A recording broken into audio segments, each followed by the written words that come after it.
Every year in October, I want to join the ranks and make a spooky experiences video like everybody else, but I always just don't. Everyone loves spooky stories. I don't know if mine actually qualify. Okay. I grew up in this sad little neighborhood that wasn't particularly old, wasn't particularly social, and yet somehow still kind of dramatic. I really didn't like it there. I developed a bit of agoraphobia.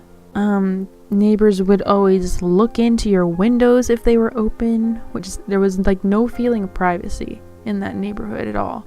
In the house, in the neighborhood, everyone was watching you, talking about you. It was weird. I hated it there. And we went through really hard family changes in that place. And I do have a friend that believes that places hold a lot of energy, especially negative energy that's put in. Busting, people through walls or smashing doors or like just general low-key emotional violence. If it were to be believed, then our house was packed with negative energy. I personally don't believe in ghosts or spirit. I never had a reason to believe in ghosts or spirits or an afterlife because I don't find it that comforting. I enjoy ghost stories and I enjoy ghost-themed movies. We did a lot of spooky crap, but a lot of them are just like unreliable. So I'm not gonna really go through a bullet list or anything. I'm just gonna point out the ones that I know were not just people screwing around. Whenever my friends and I get together, we talk about my childhood home and how much they hated being there. I feel kind of bad. Everyone's most hated feature in our place was my hallway. But it was really typical in that there was a short hallway where the rooms would branch off of, and there was like laundry attached to the hallway. Pretty typical, nothing strange. I feel partially responsible if you believe in the magic of mirrors. My mom had a huge, really old mirror hung on the end, like in the dining room, which faced the hallway. I had a full-length mirror, and it just happened to be facing my door. Every time I opened my door to my bedroom, my mirror would face the dining room mirror, and they would bounce off of each other and create this endless loop. And a lot of people would think that that was a really bad thing, and would like open doors to the spirit world or something. In skepticism, I ignored that. So with that in mind, and everyone who visited me had that in mind probably, so it was maybe have been psychosomatic, but every time we would have a sleepover at my house, which was frequent because my room was big, everyone would have to get up in the middle of the night to go to the bathroom, which was at the other end of the hallway. And on the way back, it was the most horrible death mark. And I walked back to my bedroom down that hallway. I felt this horrible sensation, like that scene in, I don't know if you've seen Grave Encounters. That's a great movie. There's a scene where ghostly arms are coming out of every wall and ceiling. That's how it felt like when I was walking down the hallway. First, the arms would come, and it felt like they were trying to grab at you, and I would not open my eyes, because if I opened my eyes, I would see myself in my mirror. And so all I could feel were these hands coming out. And halfway through the hallway, the sensation of a very, very tall person would appear like a foot behind me, like on my heels. It would be following me to my bedroom. That's like the only way that I can explain the sensation. Everyone felt it. It wasn't just me. Everyone felt it. And as soon as I got to my door, couldn't open my eyes because there was a mirror, and I was terrified that I would see something in the mirror. Although usually if I did, it would just be me and pitch blackness behind me, like no hallway or anything, just black. So I preferred not to look. And I would close the door on myself as quickly as possible, even if I was still in the way and I'd smash my shoulder. I closed as quickly as possible because I didn't want to let that incredibly tall, scary figure behind me follow me in. And that was kind of like the worst part about living there, was having to go through like that every single night. Sucked. I can't say that I have any experiences where I physically saw anything, and I think a lot of people would feel that way too. I hesitate to tell stories that involve other people because it's not fair. But my stepdad is half Cree, and so he did believe in spirits quite deeply and very suddenly. Well, a lot of my memories aren't really valid as a spooky story, but the ones I can't explain involve drums. My stepdad had drums. He would be acquiring these really important pieces of regalia really quickly. We would all be in the living room. The drums in my parents' bedroom would start beating. And it was distinct and it was loud. It wasn't like our imagination. We would all look at each other and give each other weird looks. And I would get up and I would run down the spooky hallway to the bedroom. I don't know why. It's not like I want to see it. But I just wanted to know, like, how is this possible? But I would run and the drums would be louder the closer I got. So far, scientifically, everything was going exactly as expected. And I would enter the room and the drumming would stop. And there was nothing there. There was nothing going on. There was nothing unusual about the sound itself. It was just a physical sound that came out of that physical object with nobody making it. And no one could explain it. No one was particularly freaked out about it. I was just angry because I couldn't catch whoever was doing it. How do you explain that?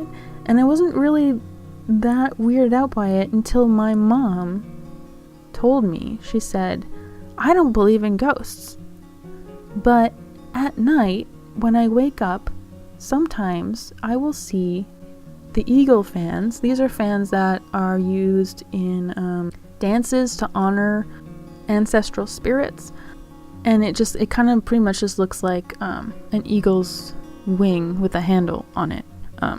It's really hard to explain. I'm sure everyone knows what I'm talking about anyway. But it pretty much is. It's just a bunch of eagle feathers in a wing shape that you hold. And she would see them flying around in the dark room, sometimes at night. And it would wake her up.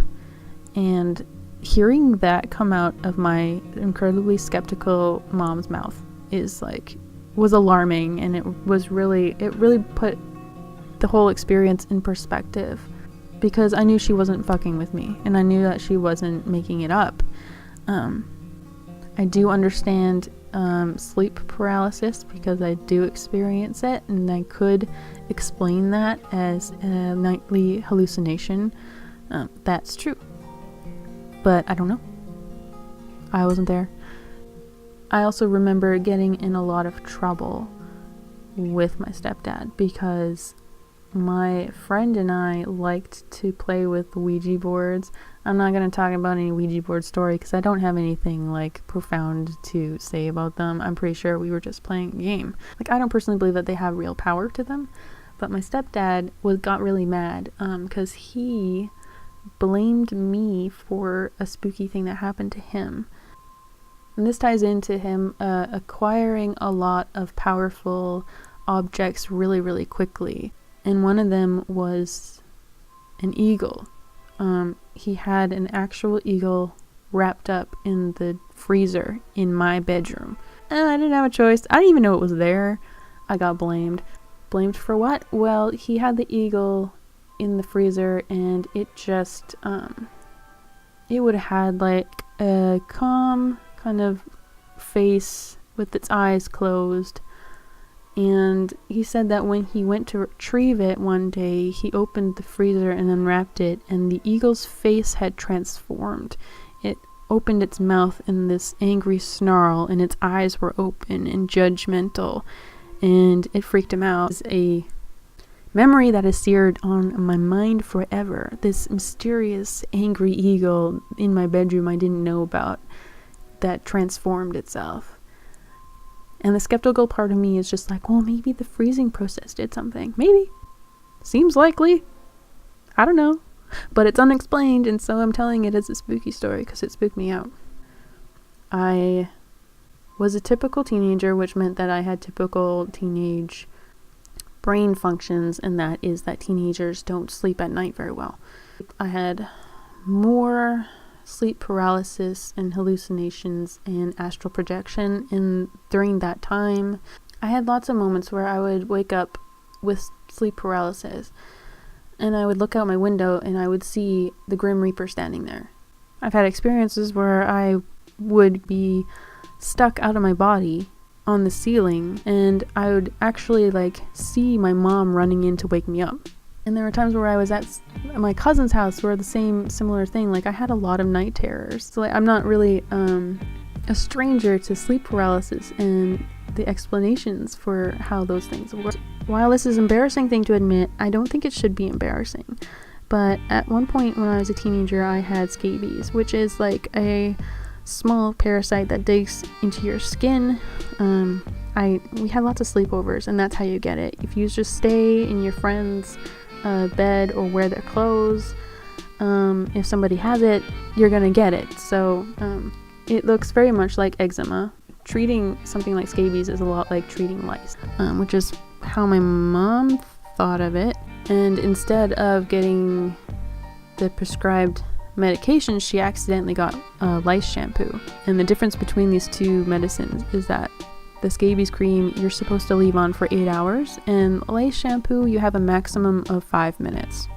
Alright, so before I put this cream on my body, your whole body pretty much, the lights in the room were flickering a lot. It's really unusual.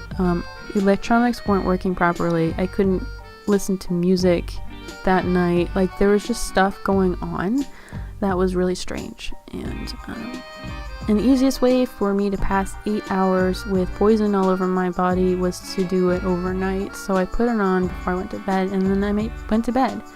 And that was the last time I was ever gonna do that. Because that was the worst plan of action ever, for the reason being that I woke up in the middle of the night. Well, actually not really. I think it was early in the morning, 5 maybe. And the room was just buzzing. I didn't feel weird at all, but everything just, the atmosphere felt weird. I was hearing whispering. The whole room, it felt like there was a crowd of people gathered around my bed whispering at me. It was this loud din, being in a coffee shop full of people. I couldn't make out any words. I couldn't identify voices or anything. It just felt like the room was filled with people and they were all talking to me. And it freaked me right the hell out. And my first instinct was to take a shower. It hadn't been long enough, but that was the only message that I got, was to take a shower. And as soon as the water hit me, it was like a bunch of knives stabbing into my skin. I had burned my skin. I had to be covered pretty much in burn patches. I was so upset and so angry, and we fought over it because my mom didn't understand why I was so upset. She made a very simple mistake that anyone could have made, I guess. And I had to go to school like this, and it was just an awful experience. And just that day, I was so sure that the spirits in the house were real, because they were talking to me, they were giving me warnings. And I understand that story wasn't really as spooky as it was personal, and pretty much all of them aren't as spooky as they are personal, which is why I didn't want to make this video every year that I thought about it, and I decided not to. But here it is.